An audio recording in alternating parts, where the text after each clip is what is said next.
Today we are going to talk about the phenomenon of thermal expansion of bodies. Well, by the basic name, it is clear that we will talk about the fact that bodies, when they receive a certain amount of heat, begin to expand, that is, increase in size. Why does this happen? Let's try to understand. Let's look at an object that has some initial length. Let's denote it as L0. It is clear that this object consists of certain molecules, atoms. If this object is a solid, for example, let's say it's iron, then in this case the atoms are in a certain order, which is called the crystal lattice. Let's symbolically label a number of elements of this crystal lattice.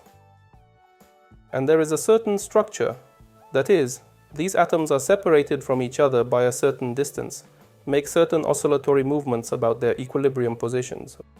But it's this structure that allows this object to retain its shape and volume at given temperatures. But what happens when we start to heat this object? That is, we increase the temperature of this object, and what does it lead to? As we know, temperature is closely related to how intensively molecules move inside a body. So what happens is that when we start to increase the temperature, the intensity of these particles starts to increase. And what that tells us is that by increasing the intensity of that motion, the distance between the two neighboring layers, so we can now show that conventionally it was the first layer, now the distance between them is bigger.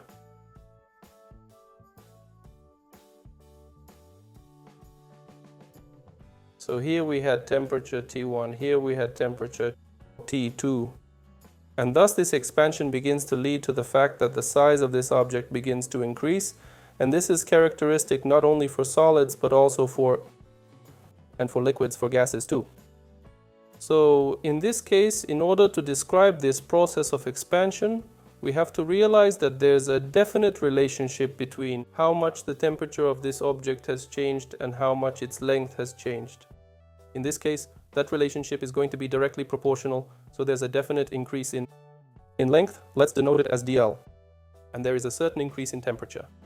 Therefore, let's write down that in order to calculate how much the length of a given object has changed, we must realize that there's going to be a direct relationship to the change in temperature.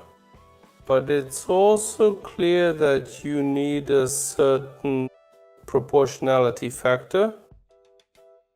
For now, let's put it this way. What does this coefficient depend on? It is clear that this coefficient will depend on how long this object is initially and source, what material it is made of. Different substances have different coefficients of expansion because the arrangement of atoms is different. The atoms themselves are different, and each substance reacts differently to increases or decreases in temperature. So in order to understand how big a given expansion will be, we have to introduce a certain coefficient that will show this dependence. And now, in order to properly calculate the relationship between the initial length and the final length of a given object, we need to see how much the length of the object changes if we, say, double its length. If, say, we have an increase in the length of the object with the value L0 of dl, what happens if, for example, we have an object of length 2L0?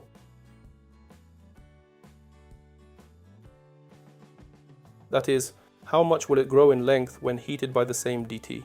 Well, here it's obvious that the increase will also be twofold, because we can conditionally divide this object into two parts. Each of them will have a length L0, and accordingly, each of them, when heated, will give an increase in dl. Let's show it now in the figure like this. So, relative to its first length, this part has increased by L0 and dl, and here respectively the second part has also increased by the same amount, L0 plus dl. Thus, it turns out that the total increase is 2 dl. Therefore, it turns out that the change of length will depend not only on what this object is made of, but also on what length it had originally. So you and I can now get a formula that will show us the dependence of the change in a given length, primarily on how long the object was at the beginning.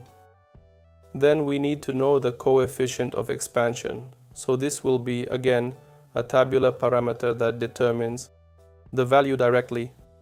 By how many percent this expansion will occur? Well, and accordingly, delta T, that is how much the temperature itself has changed. So knowing these parameters, we can determine by how much the increase or decrease the value in the length of the object. Moreover, I pay attention to the fact that dt here can be both with a plus sign and with a minus sign. So this formula will work in both directions and at expansion and contraction of this object. Where can we encounter this phenomenon? Well, first of all, let's remember the fact that the same thermometer that we've been talking about, that is a temperature measuring device, is liquid. It's based on the effect of thermal expansion. So when we have thermometer and we look at its reading, we tend to fix the temperature value by the level of the liquid where it stops. In this case, at a given temperature, the liquid has a certain volume. If the temperature starts to rise, then the liquid level starts to go up as well. And at a new temperature, it will move to a new position. This is an indication that the liquid in this vessel, it has become larger in volume, so its level starts to rise upwards. When accordingly the temperature drops, the level of the liquid will automatically go down. Thus, according to the change in temperature, the level of the given liquid will also move. Therefore, the liquid thermometer works exactly on the effect of thermal expansion or contraction of liquids. If we look around in the same way, you and I can see that the building is constructed from different materials. In particular, the most common ones are iron and concrete. Why exactly these materials were taken as a basis? Not just because iron is plentiful, but because iron and concrete are found to have the same coefficient of thermal expansion. That is, they have the same parameters. So when the building is cooled or heated, these substances begin to expand or contract in the same way, which does not lead to excessive stresses inside the walls. Otherwise, if iron, for example, were to expand faster than concrete, it would cause additional stress and quite possibly collapse the structure.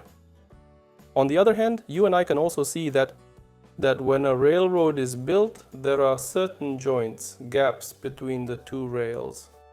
Again, this is done in order to account for the expansion of these rails in hot temperatures, and so that the streetcar or railroad tracks do not start to deform. So there is a certain amount of clearance for the expansion of these objects. And looking around you, you can see many such phenomena where we can meet the process of expansion or contraction of objects when their temperature changes. And that's it. I've traveled with you. See you in our next lessons, where we will apply this knowledge in practice. Bye, everybody.